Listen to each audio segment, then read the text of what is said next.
सोलापूर शहर हे स्मार्ट सिटीमध्ये समाविष्ट झाल्याने सोलापूर शहरवासियांना त्याचा आनंद आहे. पण या शहरामध्ये गोरगरीब नागरिकसुद्धा राहतात. सोलापूर शहर हे एकेकाळी गिरणगाव म्हणून महाराष्ट्रात व देशात प्रसिद्ध होते. पण सरकारच्या नवीन औद्योगिक धोरणामुळे शहरातील सर्व सूतगिरण्या व कापड गिरण्या बंद पडल्या. त्यामुळे प्रचंड बेरोजगारी वाढली. बेरोजगार कामगार आपले उदरनिर्वाह करण्याकरिता भाजीपाला व फळफळावळ, इतर साहित्य, स्टेशनरी विक्री व चारचाकी हातगाडी फेरीने व्यवसाय व रस्त्याच्या कडेला बसून साहित्य विक्री करणे व रस्त्याच्या बाजूने फुटपाथवर खोके घालून खोक्यामध्ये व्यवसाय करीत आहेत. तरी यांच्यासाठी केंद्राची व राज्य सरकारची राष्ट्रीय फेरीवाला धोरण अंतर्गत दीनदयाळ अंत्योदय राष्ट्रीय नागरी उपजीविका अभियानांतर्गत ही योजना केंद्र सरकारने अंमलात आणलेली आहे. तरी महानगरपालिकेने रस्त्याच्या कडेला व्यवसाय करणारे व खोक्यात व्यवसाय करणारे व फुटपाथवर व्यवसाय करणारे किंवा आठवडी बाजार व्यवसाय करणाऱ्यांचा महापालिकेच्या वतीने या योजनेचा सर्वे होऊन त्यांना ओळखपत्र मिळवून देणे व फेरीवाला विभाग तयार करणे याची प्रक्रिया पूर्ण झालेली असताना महापालिकेचे वरिष्ठ अधिकारी या योजनेची अंमलबजावणी होत नाही. तरी या खोकेधारक व फेरीवाल्यांच्या संरक्षणासाठी फेरीवाले व खोकेधारकांच्या आर्थिक व सामाजिक स्थैर्य देण्यासाठी राष्ट्रीय फेरीवाला धोरणाची अंमलबजावणी करण्यास शासनाला भाग पाडू असा निर्धार ज्येष्ठ नेते माजी आमदार कॉम्रेड नरसय्या आडम यांनी व्यक्त केले. रविवार दिनांक 25 ऑगस्ट रोजी दत्तनगर येथे सर्व खोकेधारक, फेरीवाले, चारचाकीवाले, फळभाजी विक्रेते व लहान व्यवसाय करणाऱ्या फेरीवाल्यांचा भव्य मेळावा सीटूचे राज्य सचिव युसुफ शेख मेजर यांच्या अध्यक्षतेखाली पार पडला.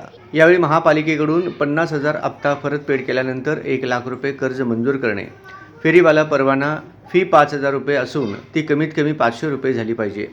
फेरीवाला हॉकर्स झोन निश्चित होत नाही तोपर्यंत अतिक्रमण कार्यवाही थांबवण्यात यावी. सोलापूर शहरात मनपाकडून सर्वेक्षण झालेल्या फेरीवाल्यांना व खोकेधारकांना ओळखपत्र देण्यात यावे. सोलापूर शहरातील सर्व खोकेधारक ज्या ठिकाणी व्यापार करीत आहेत त्याच जागेवर छोटे गाळे बांधून देण्यात यावे. त्यामुळे महापालिकेच्या महसुलात वाढ होईल.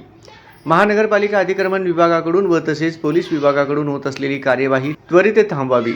अतिक्रमण केलेले आहे ती त्वरित मोकळी करून घ्यावी. दंडाची कार्यवाही करत असताना 100 रुपये बॉन्डची अट रद्द करावी. भाजी मंडई येथे दरडोई 25 रुपयाची फी कमी करून ती 5 रुपये करण्यात यावी व प्रत्येक मंडईला दुरुस्ती करण्यासाठी निधी उपलब्ध करून देण्यात यावी. महापालिकेकडून 10,000 कर्ज त्वरित चालू करावे. याबाबत सर्व फेरीवाल्यांनी मागण्यांवर साधक बाधक चर्चा केली. त्यावर आडम मास्तरांनी शासन दरबारी या मागण्या धसास लावण्याचे आश्वासन दिले. यावेळी व्यासपीठावर advocate M S. Shaikh, Yusuf Shaikh major, Khajabai Shaikh, Javed Sagari, Mohammad Hanif सातखेड, Salim नमाजी, इस्बार खान पठाण, अनवर रंगरेज, इरफान पठाण, उडन बागवान, इमाम दर्जी, रामबाबू माने आदी उपस्थित होते. या मेळाव्याचे सूत्रसंचालन व आभार प्रदर्शन खाजाबाई शेख यांनी केले.